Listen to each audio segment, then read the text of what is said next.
Page 58 talks about your customer list.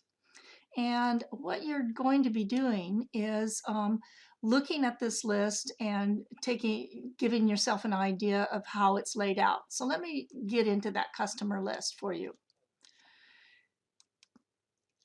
This is a basic customer list.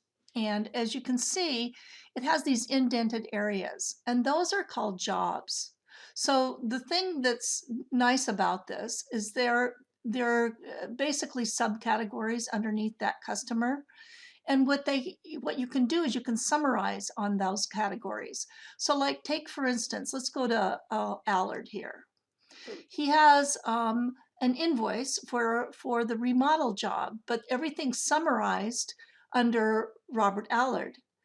Let me find somebody that has two jobs. Let's see, Brian Cook. Okay, so everything's summarized there for Brian Cook. He is due. He owes you $9,397.33. He owes for his second story addition.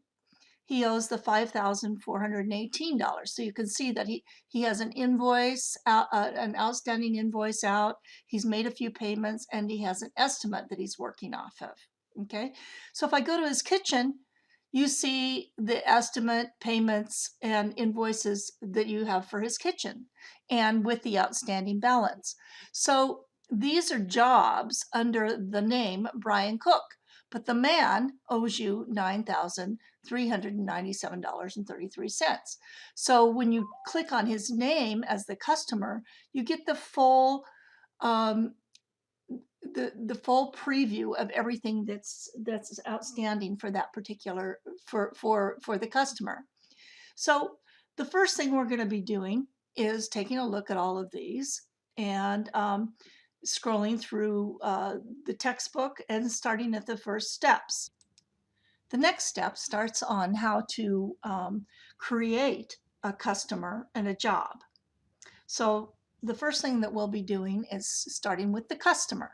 So that's when you come in and you click on New Customer and you put in the customer name.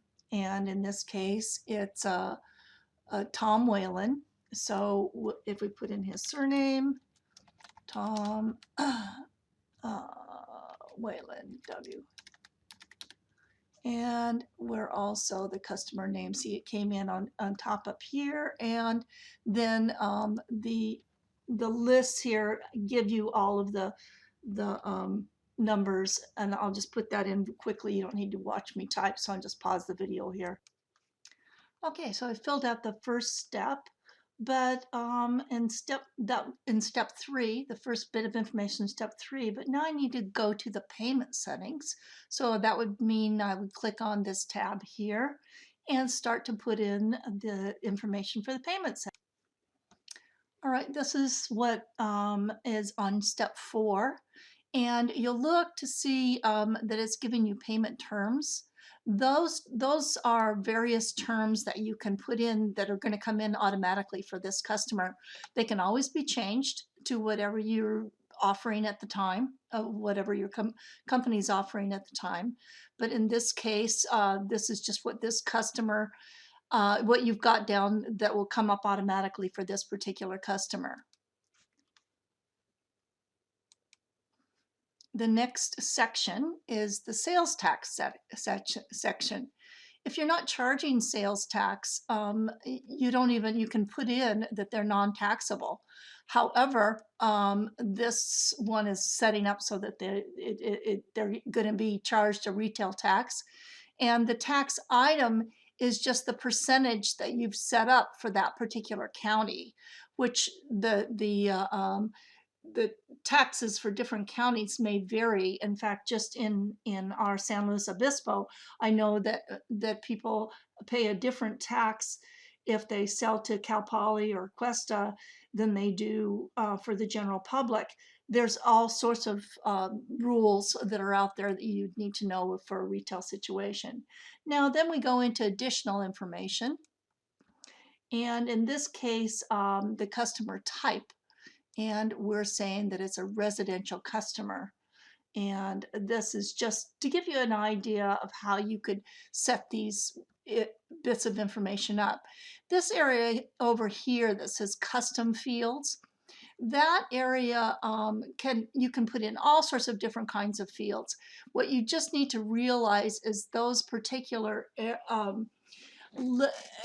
you can pull from that information. See, that's the reason why you've got your birthday, your spouse's name, those kinds of things. You can pull from that information and get reports from the information.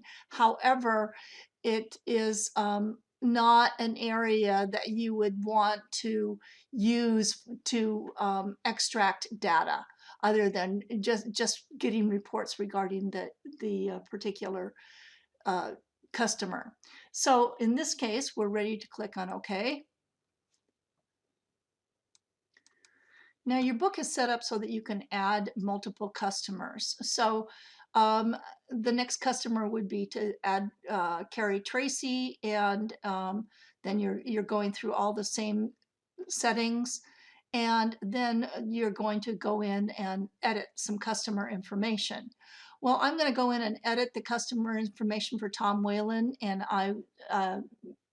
rather than take the time to make another customer in here. So let's take the time let's go ahead and do that. So to edit a customer, you're going to come into, click on his name over in the customer center, and then click on edit. All right. And in this case, we're adding into his address information, we're going to add an email address.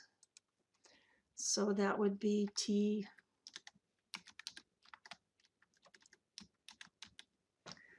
And once that's complete, we can just click on OK. Now, once you've got a customer in there, to get these subcategories, you're adding them as a job. So in Tom Whalen's case, we're going to add a screen porch job. So what I would do is I just come in and see we've got active customers, but I need to come up here to the new job. And because I had Tom Whalen, see, I had him already highlighted. It brought up all of his information, including his email address. And I just need to put in the name of the job, which is the screen porch.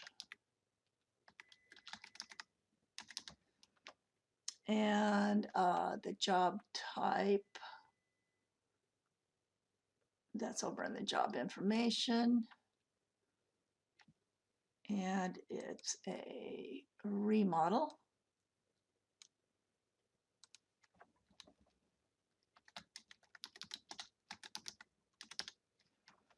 And status is pending. And we're putting in the date that we're supposed to start it, which would be February, it'd be 2022.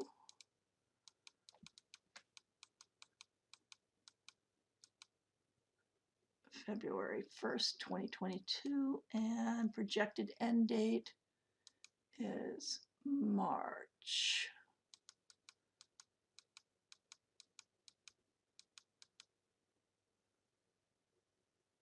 15th. And we just click on OK. Now, as you can see, Tom Whalen now has a job underneath his name. Now we want to add an additional job for Tom Whalen, so we click again on his name, not the screen porch, or it would be under the screen porch. We don't want that. We want it to be under his name again. And we can go to add the job. And in this case, it's replace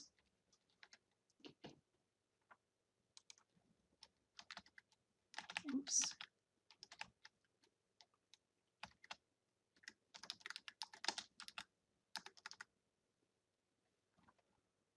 And then,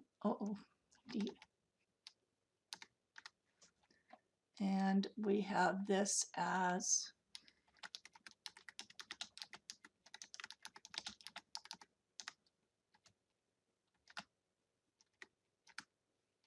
now. Do you notice when I started to type repairs. All I did is get to REP, and that picked it up.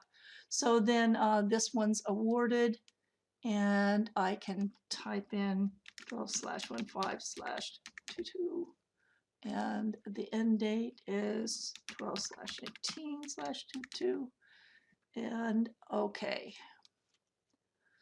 So now we have 2 jobs for job Tom. The next process is to continue on and do some more work, add a job for Terry Tracy. But I just want to follow through with the Tom Whalen, and you're going to be exporting some reports like you did before. But what I want to do is possibly get us some sales going here.